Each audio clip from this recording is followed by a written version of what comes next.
Welcome back. You're now watching the political segment on The Weekend Show. With less than 7 months to the 2023 elections, campaign will be starting in about a month from today. What questions do Nigerians want to ask of their potential candidates or aspirants for the different offices? What are our expectations? How do we expect the campaign season to go?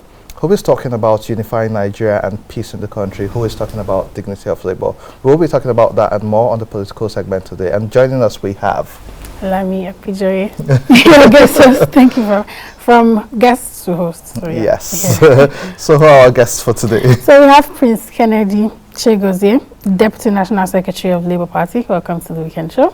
Thank you so much, my brother. Good to see you. Welcome back. Good morning, Nigerians. And we also have Honorable Idris Ibrahim Kalu, the President of Atiku Campaign Youth Wing. Welcome to the Weekend Show. Thank you very much. Good morning, Nigerians. Good morning. So let's start with you. You were here about a week ago. We started this conversation about the 2023 elections and the general expectations of the people. Proper campaigns will be started, I think, for the presidential elections on the 16th of September. What's your party's plan? The Labour Party, what's the plan for Nigerians as we enter the campaign season? Well, like you said, campaign have not started, and campaign plans and strategy is meant for the consumption of the campaign council that are yet to be formed in the Labour Party. But beyond that, of course, you know our presidential candidate as a presidential candidate of New Nigeria that represents what Nigeria ought to have been all these years. And he's coming with a simple strategy to bring Nigeria from consumption to production. Of course, you agree with me that Nigeria has been a consuming nation. And this same nation that have all manner of natural resources endowed with human capital, and we've been behind. And this is because there have been all sorts of sharing formulas going around in the country. But the Labour Party and His Excellency Mr. Peter Obi is coming to do a simple job to return Nigeria from being a consuming nation to becoming a producing nation. And by doing this, this is through job-led economy. This is through various empowerment and creating jobs and enabling environment for small businesses to thrive. And most of the economies, like I said, most of the thriving economies in the world are driven by the private sector, and then with partnership with government. And this is what the Labour Party represents. This is what we are bringing on board. Mr. Ibrahim Kalu, so your mantra is unify, unifier. But Nigerians will also say that it's time for the South. And some political parties are also campaigning with that. What do you have to say to this effect? How do you intend to do this? How do you intend to campaign with this unifying thing? How is that? Why is that your message for 2023? Whatever we do, Nigeria comes first. Nigeria is bigger than any party. Nigeria is bigger than any individual. Our candidate, Alhaji Atiku Abubakar, called himself the unifier, because one of the biggest challenges that we're facing now is this unity. It's really affected us. So he wants to unite us, get us to that Nigeria that we used to know back then, whereby a man from Sokoto can go to Enugu peacefully, a man from Kano can contest the election in Port Harcourt, a man from Ebonyi can go to Kebbi, stay peacefully. That's what we are looking for. And the issue of zoning on the thing is, this is a candidate whereby majority of Nigerians are so eager to have as a president. Somebody who says, okay, this is what I have for you. Somebody who has a blueprint. We don't just give figures. We don't just tell you our problems. We tell you the problems and then we give you solution. And that's how it's supposed to be. We need a president who will unite us. Somebody that can make us believe that, yes, we are Nigerians. We are as one people, one country, one nation. So I have to say, this is like his third time running. What's he doing differently this time? I mean, why does he think that this is the time that he gets to win that? Because this is the right time. We are so in a deep mess if you look at it. And I'm sure you know what's happening. You can't go to Kaduna freely. There's no way you can go in Nigeria freely unless you're going by air. How many can afford to take this, can pay a flight tickets? The majority are the majority people can't even afford the 3 square meal. So what's happening?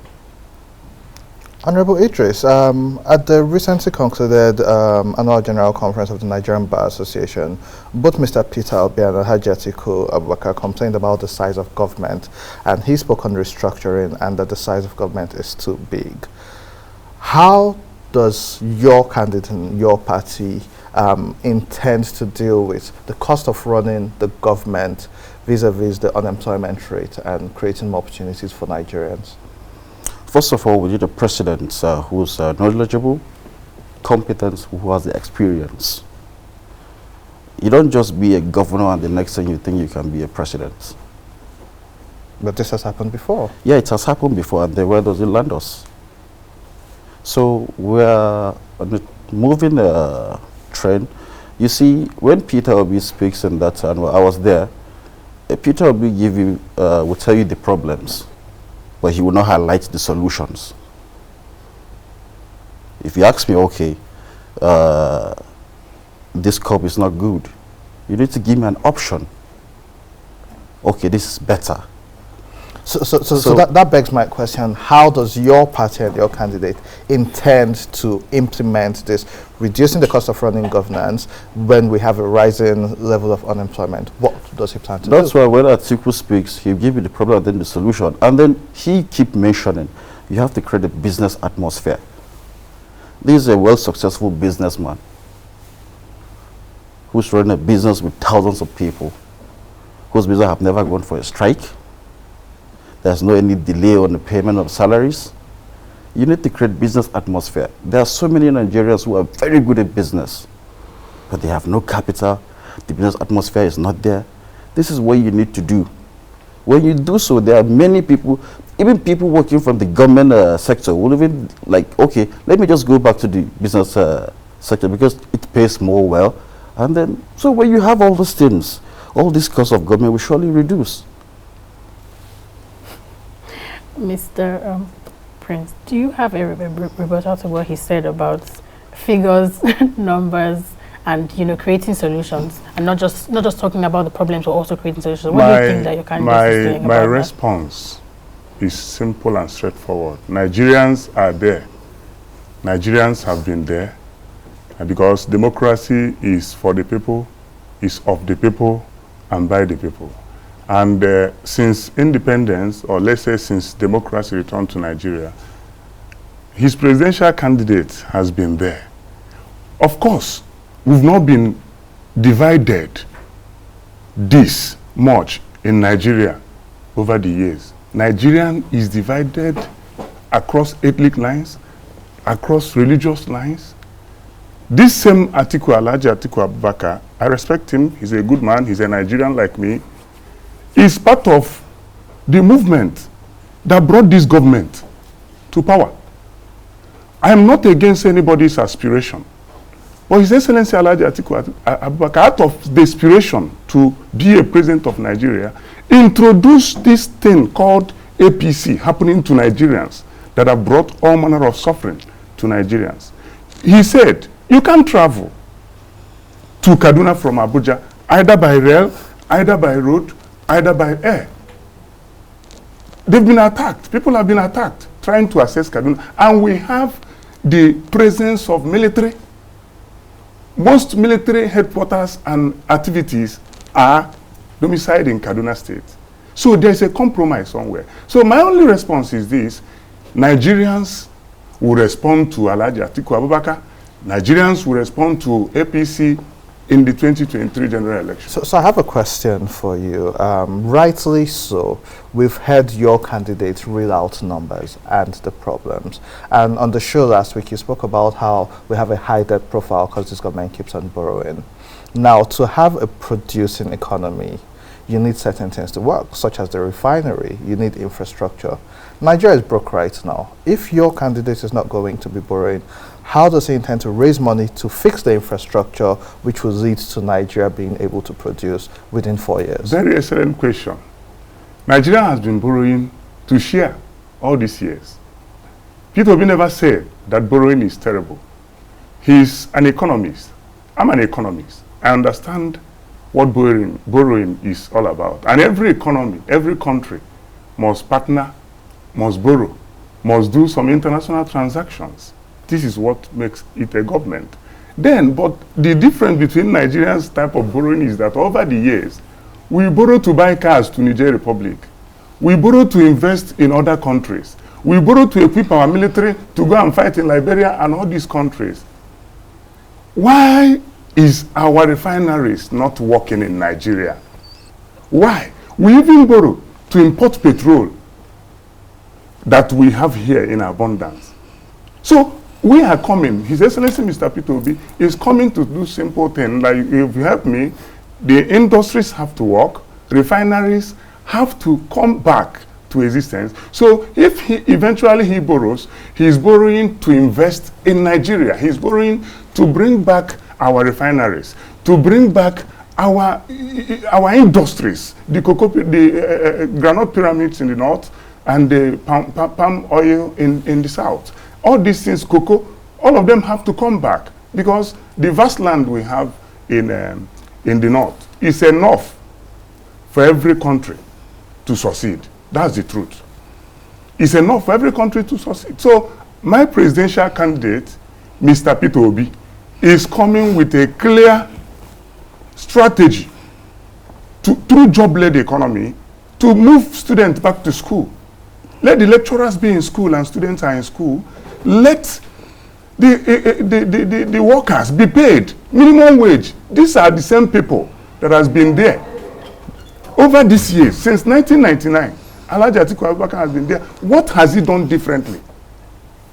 What was his record when he was the vice presidential, when he was the vice president?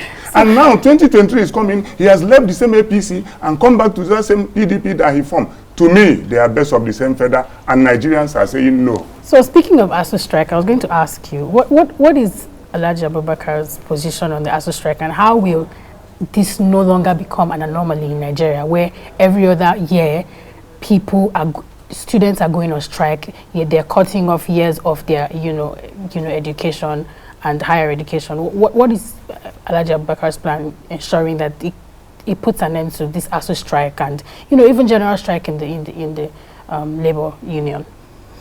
Well, thank you very much. We don't just tell you the problems, we give you solutions. That's what Nigerians are looking for. Yes, sir. Our candidates, who has a structure everywhere, not on social media structure, he has a school which is running. For a single day, I've never went for a strike. This is some person, when he was a vice president, went to a particular state. On getting there, he saw a school about almost a year. They have not been going to school. He came back and said to them, Mr. President, this governor would never come back as the next governor. Why? Because this is what the education sector had turned up to be. It's not in the north. And yet, somebody can say something like this. This is someone that has a passion for the education. And this same man is one person that really believes in the youth. That's why he's the only candidate. If you go around, you see him with lots and lots of youths around him. Not just few, maybe just some who come from 1-2 states, across the whole state. He has a representative of young people in each and every state. And he always emphasizes knowledge. Go and seek knowledge. Go back to school. Do this and do that. And this same person, Atiku Abubakar, so much believe in education. It's simple. What are the lecturers looking for? What are the problems? Then what are the students also looking for? What are the problems? Then what can government do? He's not this kind of person that will say, okay, let me just sit down. Somebody will just use so particular amounts of money, do this and that. No, no, no, no, no, no, no. The first thing is education. Without education, there's no country. This is what he believes in. And then he's going to invest more on education, and then he's going to make sure that our students, which he normally call us my children, will never for a day go for a strike. So it's interesting that you say that. However, it's important to clearly state that the fees that the students pay in his university are astronomically different from what people in the public universities are paying, which is why it can be sustained. But your candidate, Prince Chijioke, and I'll let you have final words. So in 1 minute, he spoke about the federal government should have no business managing education, and the states should. Most of the states in Nigeria can't even pay their own salaries. So when we talk about restructuring and giving states more powers, how will the states be able to manage things like education and policing? Remember, in cases like Ekiti State, Ondo State, and Ogun State, where they increased school fees of public universities, there were protests and riots. So do you think that the states, especially with this restructuring conversation, can manage things like education? Yes, the states can manage education. And on other things, even security, you have to empower the states to be in charge of the security of their environment. The same way you have to encourage the states to be in charge of their education.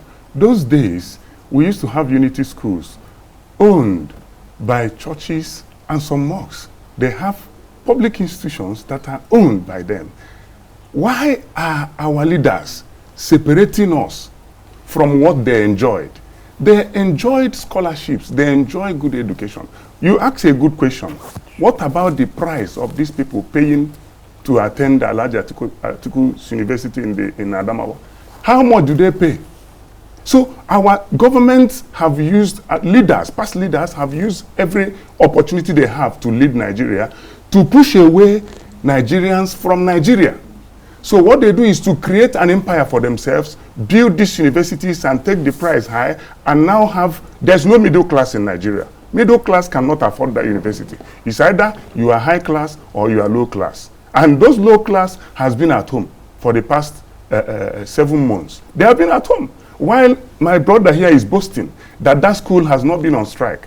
Why would that school be on strike? Can I pay 3 million to you to keep my child in school, and you don't keep him in school? Prince Chijioke and Honorable Idris, it's been a pleasure having you. Because of time, we'll have to wrap this up now. Thank you so much. But we'll bring you guys back when the campaign season starts to have proper conversations. 30 seconds, I'll let you have your final words. Thank you. Well, he made mention of the school pay 3 million. You need to understand and you need to know that this same man gives scholarship to poor people yearly, every year. I look at what happened to the Chibok girls, free of charge. There are lots and lots of them. What does his candidate do? Nothing. Can you give me any evidence that his candidate has given one single Nigerian scholarship? But this is somebody who has been doing it free of charge for years. This is somebody who has been supporting the poor for so long. And then you keep saying that, okay, he has been part of the problem, this one, and so on and so forth. He was a vice president from 1990 to 2007, and that was the best government that we have so far in the country. So if you're going to talk about all these things, you should talk about the time that he was a vice president. And most of the things that you say, remember, he was number 2. Okay, great. So I think that's a great place to leave it. We'll continue the conversation when campaign season starts. And to our viewers at home, we hope you've enjoyed watching today's episode of The Weekend Show. You can follow us on social media at Weekend Show NG on Facebook, Instagram, and Twitter. You can follow me on Facebook, Instagram, and Twitter at Andy Madakan. You can follow Lami on Twitter, Facebook, Instagram at MissLami_A. To our viewers at home, do have a blessed weekend. Stay safe, and we have